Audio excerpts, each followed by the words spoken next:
सिंगलनि खामानियाव मैखोम बिजाथाय ढेकियाजुलियाव हादरनि थाखाय जिउ बावनाय मुंख्लं रतन कसारिनि गोसोखांथि मुं दोननाय दोंसे लामानि मुंखौ खोमोरना डक्टर श्यामा प्रसाद मुखार्जीनि मुं दोननाय खामानियाव मैखोम बिजाथाय सोमजिदों।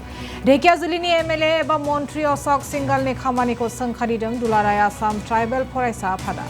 मुं सोलायनाय बे थांखिया जेबो जाहोनावनो गनायजाथाव नङा होनना गोख्रों रावजों बिजाथाय फोरमायदों आतसुनि आफादगिरि हरेश्वर ब्रह्मआ। बे थांखिया जेबो जाहोनावनो गनायजाथाव नङा। आतसुनि लेङाइ आफादगिरि लुइस इस्लारियाबो गोख्रों बेरेखा फोरमायना बुङोदि जायगानि एमएलए एबा मन्त्रि अशोक सिंघाल थानायनि उनावबो बे लाजिनांथाव जाथाया माबोरै जानो मोनखो। अशोक सिंघाला बाथौ फुजा एबा बैसागु फोरबो फालिनायनि गेजेरजों बर' हारिनि फारसे मान होनाय दिन्थियोब्लाल' जानाय नङा। मोगथाङाव बर' हारि आरो बिथांमोननि बिर मुंख्लंफोरखौबो सन्मान होनो सोलोंनो नांगोन होनना गोख्रों रावजों सोंखारियो आतसुआ। मिथिगौ मोनसे समाव जोंनि भारतआ ब्रिटिशफोरनि आन्दारावमोन।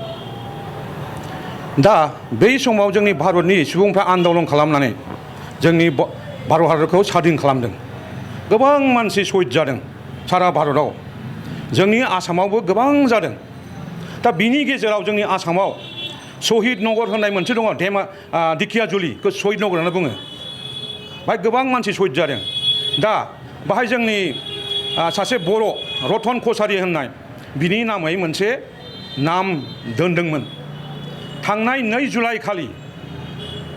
दा बिनि नामखौ सोलायनानै डक्टर श्यामा प्रसाद मुखार्जीनि नामै दोननाय जादों।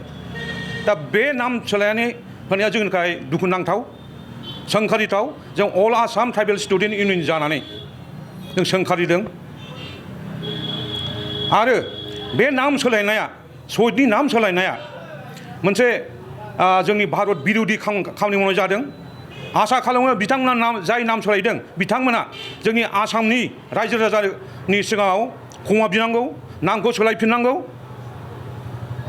आरो जोंनि आसामनि गिबि मन्त्रि CM बिथां जोंनि আপুনি আমাৰ ইণ্ডিজিনিয়াছ মানুহবিলাক বা আমাৰ খিলঞ্জীয়া বড় মানুহবিলাক ঘিণ কৰে নেকি? ঢেকিয়াজুলিতো অলৰেডি আমাৰ মিনিষ্টাৰ আছে অশোক সিংঘাল।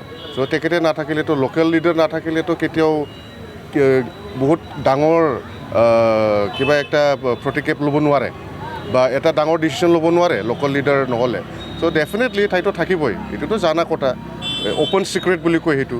চ' ডেফিনেটলি তো মই অশোক সিংঘাল ছাৰকো মই ক'ব বিচাৰিছোঁ, আপুনি যে কেতিয়াবা আমাৰ ইয়াত আহি কিনি বাথৌ মন্দিৰত যায়, আমি বড়োবিলাকৰ লগত আপোনালোকে বৈশাগু মানে, আপুনি আমাৰ ইণ্ডিজিনিয়াছ মানুহবিলাকক বা আমাৰ খিলঞ্জীয়া বড়ো মানুহবিলাকক ঘিণ কৰে নেকি? অকল দেখাবৰ কাৰণে আমাৰ লগত আহে নেকি বাথৌ মন্দিৰত বা আমাৰ লগত বৈশাগুৰ যে ফেষ্টিভেলত আহে, আপুনি কি জাষ্ট দেখাবৰ কাৰণে নেকি? Come man, be united. Let's unite. Let's speak out for the indigenous people.